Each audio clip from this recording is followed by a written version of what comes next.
Okay. Karnataka ರಾಜ್ಯದ bakery ಕಾಂಡಿಮೆಂಟ್ಸ್ಗಳಿಗೆ ಈಗಾಗಲೇ commercial tax ಡಿಪಾರ್ಟ್ಮೆಂಟ್ನಿಂದ show cause notice ನೀಡಲಾಗಿದ್ದು, ಈ ವಿಚಾರಕ್ಕೆ ಸಂಬಂಧಪಟ್ಟಂತೆ ಮಾತಾಡಲಿಕ್ಕೆ ಕಮರ್ಷಿಯಲ್ ಟ್ಯಾಕ್ಸ್ನ ಡಿಪಾರ್ಟ್ಮೆಂಟ್ನ ಅಡಿಷನಲ್ ಕಮಿಷನರ್ ಆಗಿರುವಂತಹ ಚಂದ್ರಶೇಖರ್ ನಾಯ್ಕ ಅವರು ನಮ್ಮ ಜೊತೆಲಿದ್ದಾರೆ. ಸರ್ ನಮಸ್ಕಾರ. ಮೊದಲನೇದಾಗಿ ಈಗಾಗಲೇ ತಮಗೂ ಕೂಡ ಗೊತ್ತಿರುವಂತೆ ಕಳೆದ ಒಂದು ವಾರ 15 ದಿನದಿಂದ ರಾಜ್ಯದಲ್ಲಿ ತುಂಬ ದೊಡ್ಡ ಮಟ್ಟದಲ್ಲಿ ಚರ್ಚೆ ಆಗ್ತಿರುವಂಥ ವಿಚಾರ ಅಂತ ಹೇಳಿದ್ರೆ ಕಾಂಡಿಮೆಂಟ್ಸು ಮತ್ತು ಬೇಕರಿ ಸಣ್ಣ ಪುಟ್ಟ ಅಂಗಡಿಗಳಿಗೆ ಕಮರ್ಷಿಯಲ್ ಟ್ಯಾಕ್ಸ್ನಿಂದ ಲಕ್ಷ ಕೋಟಿ ಲೆಕ್ಕದಲ್ಲಿ ಶೋಕಾಸ್ ನೋಟಿಸ್ನ ನೀಡಲಾಗಿದೆ ಅಂತೇಳಿ. ಇದು ಯಾವ ಆಧಾರದ ಮೇಲೆ ಅವರಿಗೆ ಈ ಶೋಕಾಸ್ ನೋಟಿಸ್ಗಳನ್ನು ನೀಡಲಾಗಿರುವಂಥದ್ದು ಸರ್? ರಾಜ್ಯದಲ್ಲಿ ತೆರಿಗೆ ಟ್ರೇಡರ್ಸ್ ಏನಿದ್ದಾರೆ ಅವರ ಬ್ಯಾಂಕ್ ಅಕೌಂಟ್ಗೆ ಒಂದು ವರ್ಷದಲ್ಲಿ 2021-22ನೇ ಸಾಲಿನಿಂದ ಹಿಡಿದು ಒಂದು ವರ್ಷದಲ್ಲಿ 40 ಲಕ್ಷಕ್ಕಿಂತ ಜಾಸ್ತಿ ಟ್ರಾನ್ಸಾಕ್ಷನ್ ಮಾಡಿದ್ದಾರೆ ಅಂತ ಹೇಳಿದ್ರೆ ಅಂತಹ ವರ್ತಕರಿಗೆ ನೋಟಿಸ್, ಕ್ಲಾರಿಫಿಕೇಟರಿ ನೋಟಿಸ್ ಅನ್ನುವಂಥದ್ದು ಇಶ್ಯೂ ಮಾಡಲಾಗಿದೆ. ಇದು only based on the amount of transactions that has happened in the PAN linked account in one particular year.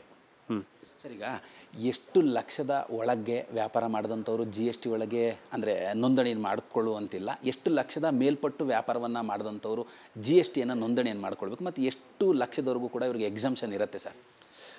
GST act ಅಡಿಯಲ್ಲಿ ಯಾವುದು ಸರ್ವಿಸ್ ರಿಲೇಟೆಡ್ ಟ್ರಾನ್ಸಾಕ್ಷನ್ ಮಾಡ್ತಿದ್ದಾರೆ ಅಂತ ಹೇಳಿದ್ರೆ 20 ಲಕ್ಷ, ಹಾಗೂ ಗೂಡ್ಸ್ ರಿಲೇಟೆಡ್ ಟ್ರಾನ್ಸಾಕ್ಷನ್ ಮಾಡ್ತಿದ್ದಾರೆ ಅಂದರೆ ಬಿಸ್ನೆಸ್ ಮಾಡ್ತಿದ್ದಾರೆ ಅಂತ ಹೇಳಿದ್ರೆ 40 ಲಕ್ಷ.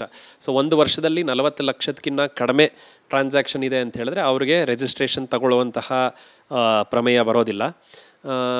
40 ಲಕ್ಷಕ್ಕಿಂತ ಜಾಸ್ತಿ ಬಿಸ್ನೆಸ್ ಮಾಡ್ತಿದ್ದಾರೆ ಅಂತ ಹೇಳಿದ್ರೆ ಅವರು ಇದು ರಿಜಿಸ್ಟ್ರೇಷನ್ ತೊಗೊಳ್ಬೇಕಾಗ್ತದೆ. ಸರ್, ನಾನು ಕೂಡ ನಿಮ್ಮ ಜೊತೆಲಿ ಮಾತಾಡುವಂಥ ಸಂದರ್ಭದಲ್ಲಿ ಹೇಳಿದೆ, ಅಂದರೆ ಹೂವಿನ ವ್ಯಾಪಾರಿ, ಹಾಲಿನ ವ್ಯಾಪಾರಿ, ಈ ಥರ ತರಕಾರಿ ಹಣ್ಣು ಅಂಗಡಿ ಇಟ್ಕೊಂಡಂಥವ್ರಿಗೂ ಕೂಡ 52 ಲಕ್ಷ ರೂಪಾಯಿಯಷ್ಟು ಶೋಕಾಸ್ ನೋಟಿಸ್ ಬಂದಿದೆ ಅಂತೇಳಿ. ಅವರು ಈ ಶೋಕಾಸ್ ನೋಟಿಸಿಗೆ ಅಂದರೆ ಈ ಹಣವನ್ನು 52 ಲಕ್ಷ ರೂಪಾಯಿಯಷ್ಟು ಹಣವನ್ನು ಪಾವತಿ ಮಾಡಬೇಕಾ, ಮತ್ತು ಯಾವ ಆಧಾರದಲ್ಲಿ ಪಾವತಿ ಮಾಡಬೇಕು ಅಂತ?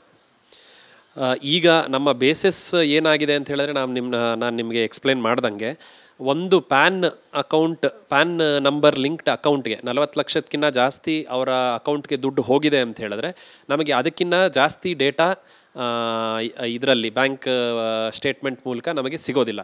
ಸೊ ಅವರು ಅಂಥ ಎಲ್ಲ ವರ್ತಕರಿಗೆ ನಾವು ನೋಟಿಸ್ ಅನ್ನುವಂಥದ್ದು ಕೊಟ್ಟಿರೋವಂಥದ್ದು.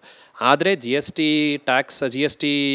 ಆ್ಯಕ್ಟ್ ಅಡಿಯಲ್ಲಿ ಹಲವಾರು ಗೂಡ್ಸ್ಗಳು, ಹಲವಾರು ಸರ್ವಿಸ್ಗಳು ಎಕ್ಸೆಂಪ್ಟ್ ಇರ್ತವೆ. ಇವಾಗ ತರಕಾರಿ ಆಗಿರ್ಬೋದು, ಹಣ್ಣು ಆಗಿರ್ಬೋದು, ಹಾಲಾಗಿರ್ಬೋದು.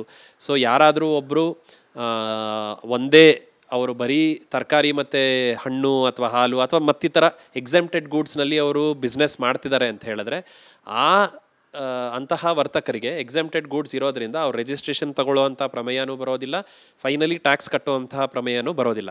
ಆದರೆ ಅವ್ರು ಏನು ಮಾಡಬೇಕಾಗ್ತದೆ ಅಂತ ಹೇಳಿದ್ರೆ ನಮ್ಮಲ್ಲಿ ಒಂದು ಕ್ಲಾರಿಫಿಕೇಷನ್ ಕೊಡಬೇಕಾಗ್ತದೆ. ಈಗ ನಾನು ಈ ಥರ ಇದ್ದೀನಿ, ನಾನು ಬಿಸ್ನೆಸ್ ಮಾಡ್ತಿರುವಂಥದ್ದು ಇದೆ, ಆ್ಯಂಡ್ ಈ ಬಿಸ್ನೆಸ್ಸಲ್ಲಿ ನನಗೆ ಇಷ್ಟು ಹಣ ಬಂದಿರುವಂಥ ಟ್ರಾನ್ಸಾಕ್ಷನ್ ಆಗಿರುವಂಥದ್ದು. ಸೊ ಇದೆಲ್ಲ ಎಕ್ಸೆಂಪ್ಟೆಡ್ ಇರೋದ್ರಿಂದ ನಾನು ಟ್ಯಾಕ್ಸ್ ಲಯಬಿಲಿಟಿ ಬರೋದಿಲ್ಲ ನನಗೆ ಅಂತ ಹೇಳಿದ್ರೆ we will close such cases. Sir, ಸಾಮಾನ್ಯವಾಗಿ ಈಗಾಗಲೇ ಬೆಂಗಳೂರು ನಗರದಲ್ಲಿರುವಂತಹ ಎಲ್ಲ ಟ್ಯಾಕ್ಸ್ ಕಚೇರಿಗಳಿಂದಲೂ ಕೂಡ ನೋಟಿಸ್ಗಳನ್ನು ನೀಡಲಾಗಿರುವಂಥದ್ದು. ರಾಜ್ಯ ಮತ್ತು ಬೆಂಗಳೂರಿಗೆ ಸಂಬಂಧಪಟ್ಟಂತೆ ಎಷ್ಟು ಸಾವಿರ ನೋಟಿಸ್ಗಳನ್ನು ನೀಡಲಾಗಿದೆ, ಮತ್ತು ಇನ್ನೊಂದಷ್ಟು ನೋಟಿಸ್ಗಳನ್ನು ನೀಡಲಿಕ್ಕೆ ಬಾಕಿ ಇದೆಯಾ, ಇಲ್ಲ ಎಷ್ಟು ಜನ ಈಗಾಗಲೇ ಈ GST ಅಡಿಯಲ್ಲಿ ನೋಂದಣಿಯನ್ನು ಮಾಡಿಕೊಂಡು ವ್ಯಾಪಾರವನ್ನು ಮಾಡ್ತಿದ್ದಾರೆ ಅಂತ? GST ಆ್ಯಕ್ಟ್ ಅಡಿಯಲ್ಲಿ ನಮ್ಮ ರಾಜ್ಯದಲ್ಲಿ ಸುಮಾರು 11 ಲಕ್ಷಕ್ಕೂ ಹೆಚ್ಚು ರಿಜಿಸ್ಟ್ರೇಷನ್ ಇದ್ದಾವೆ. 11 ಲಕ್ಷ ಅಂತ ಹೇಳಿದ್ರೆ ಎಲ್ಲನೂ ಸೇರಿಸಿ ನಾನು ಹೇಳ್ತಿರೋ ಅಂಥದ್ದು. ಈಗಿನ ಮಟ್ಟಕ್ಕೆ ನಾವು ಐಡೆಂಟಿಫೈ ಮಾಡಿ ನೋಟಿಸಸ್ ಕೊಟ್ಟಿರೋ ಅಂಥದ್ದು ಸುಮಾರು 6,000 ವರ್ತಕರಿಗೆ ನಾವು ನೋಟಿಸ್ ಕೊಟ್ಟಿರೋ ಅಂಥದ್ದು. ಈ ಎಲ್ಲ 6,000 ವರ್ತಕರು ಮೋರ್ ದೆನ್ 40 ಲಕ್ಷಕ್ಕಿಂತ ಜಾಸ್ತಿ ಟ್ರಾನ್ಸಾಕ್ಷನ್ ಮಾಡಿರುವಂಥ ವರ್ತಕರು. ಸರ್, ಈ ನೋಟಿಸ್ ಕೊಟ್ಟಿದ್ರಲ್ಲ ನೀವು, 6,000ದಷ್ಟು ಅವರಿಗೆ ಗಡುವೇನಾರು ಕೊಟ್ಟಿದ್ರೆ ಸರ್? ಅಂದರೆ ಈಗಾಗಲೇ ವ್ಯಾಪಾರಿಗಳಲ್ಲಿ ಒಂದು ಗೊಂದಲ ಇರುವಂಥದ್ದು, 20-21 ನಮಗೆ ಕೊಟ್ಟಿರುವಂತಹ ನೋಟಿಸ್ ಒಳಗಿರುವಂತಹ ಅಷ್ಟು ಹಣವನ್ನು ಕೂಡ ಪಾವತಿ ಮಾಡಬೇಕು ಅಂತ ಗಡುವೇನಾರು ಇದೆಯಾ ಸರ್ ಕಮರ್ಷಿಯಲ್ ಟ್ಯಾಕ್ಸ್ ಡಿಪಾರ್ಟ್ಮೆಂಟ್ನಿಂದ ಪಾವತಿ ಮಾಡಲಿಕ್ಕೆ ಅಂತ? ಸೊ ಇದು ಕಮರ್ಷಿಯಲ್ ಟ್ಯಾಕ್ಸ್ ಡಿಪಾರ್ಟ್ಮೆಂಟ್ನಿಂದ ಗಡುವು ಅಂತಲ್ಲ, ಜಿ ಎಸ್ ಟಿ ಆ್ಯಕ್ಟಲ್ಲೇ ಮಾಡಿರುವಂತಹ ಗಡುವು ಅನ್ನೋವಂಥದ್ದಕ್ಕಿಂತ ಅದಕ್ಕೆ ಸ್ಟೆಪ್ ಬೈ ಸ್ಟೆಪ್ ಪ್ರೊಸೀಜರ್ ಇರ್ತವೆ. ನಾವು ಒಂದು ನೋಟಿಸ್ ಬಂದಾದಮೇಲೆ ಕೆಲವೊಂದು ಟೈಪ್ ಆಫ್ ನೋಟಿಸಸಲ್ಲಿ 7 ದಿವಸದೊಳಗಡೆ ರಿಪ್ಲೈ ಕೊಡಬೇಕು, ಕೆಲವೊಂದು ನೋಟಿಸಸಲ್ಲಿ 15 ದಿವಸ ಟೈಮ್ ಇರ್ತದೆ. ಸೊ ಈ ಗಡುವಲ್ಲಿ ಅವರು ನಮಗೆ ಈ ಥರ ಇದೆ ಅನ್ನುವಂಥದ್ದು ರಿಪ್ಲೈ ಕೊಡಬೇಕು. ರಿಪ್ಲೈ ಬಂದಿಲ್ಲ ಅಂತ ಹೇಳಿದ್ರು ಇಮಿಡಿಯೇಟ್ಲಿ ನೆಕ್ಸ್ಟು ಏನಂತಾರೆ ಎಕ್ಸ್ಟ್ರೀಮ್ ಸ್ಟೆಪ್ ಅಂತೂ ಮಾಡುವಂತಹ ಇದು ಏನೂ ಇಲ್ಲ. ಇನ್ನೊಂದು ನೋಟಿಸು ನಾವು ಕಳಿಸ್ತೀವಿ, ರಿಮೈಂಡರ್ ನೋಟಿಸ್ ಅಂತ. ಸೊ ರಿಮೈಂಡರ್ ನೋಟಿಸಲ್ಲಿ ಅವರು ರಿಪ್ಲೈ ಮಾಡಿದ್ರೆ ಓಕೆ ಈ ಥರ ಇದೆ ರಿಪ್ಲೈ ಅನ್ನೋ ಅಂಥದ್ದನ್ನು ನಾವು ಕನ್ಸಿಡರ್ ಮಾಡ್ತೀವಿ. ಸೊ ಇದಕ್ಕೆ ಟೈಮ್ ಲೈನ್ ಇರೋದ್ರಿಂದ ಟೈಮ್ ಲೈನ್ ಪ್ರಕಾರ ರಿಪ್ಲೈ ಬಂತು ಅಂತ ಹೇಳಿದ್ರೆ ವಿ ವಿಲ್ ಅದರ ಪ್ರಕಾರ ನಾವು ಆ್ಯಕ್ಷನ್ ತೊಗೊತೀವಿ. ತಾವು ಕೂಡ ಹೇಳ್ತಾ ಇದ್ದೀರಿ ಎಕ್ಸಮ್ಷನ್ ಇರುವಂತಹ ವಸ್ತುಗಳನ್ನು ಗೂಡ್ಸ್ಗಳನ್ನು ಮಾರಾಟ ಮಾಡಿದ್ರೆ ಅವರು ಜಿ ಎಸ್ ಟಿಯನ್ನು ಕಟ್ಟುವಂತಿಲ್ಲ ಮತ್ತು ಅವರು ನೋಂದಣಿಯನ್ನು ಕೂಡ ಮಾಡ್ಕೊಳ್ಳುವಂತಿಲ್ಲ. ಅದರಲ್ಲಿ ಕೆಲವೊಂದಷ್ಟು ಉದಾಹರಣೆಗಳನ್ನು ಹೇಳ್ಬೋದಾ, ಯಾವ್ಯಾವ ಎಕ್ಸಮ್ಷನ್ ಇರುವಂಥದ್ದು ಅಂತ? ಅದು ಎಕ್ಸಾಸ್ಟಿವ್ ಲಿಸ್ಟ್ ನನಗೂ ಗೊತ್ತಿಲ್ಲ. ಸೊ ಹಾಗೆ ಹೇಳಬೇಕು ಅಂತ ಹೇಳಿದ್ರೆ ಹೂವು, ಹಣ್ಣು, ಹಾಲು, ತರಕಾರಿ ಆ್ಯಂಡ್ ಲೂಸ್ ಆಗಿ ಮಾರುವಂತಹ ಅಕ್ಕಿ, ಇಂಥವೆಲ್ಲ ಎಕ್ಸಮ್ಟೆಡ್ ಗೂಡ್ಸ್ ಅಡಿಯಲ್ಲಿ ಬರ್ತದೆ.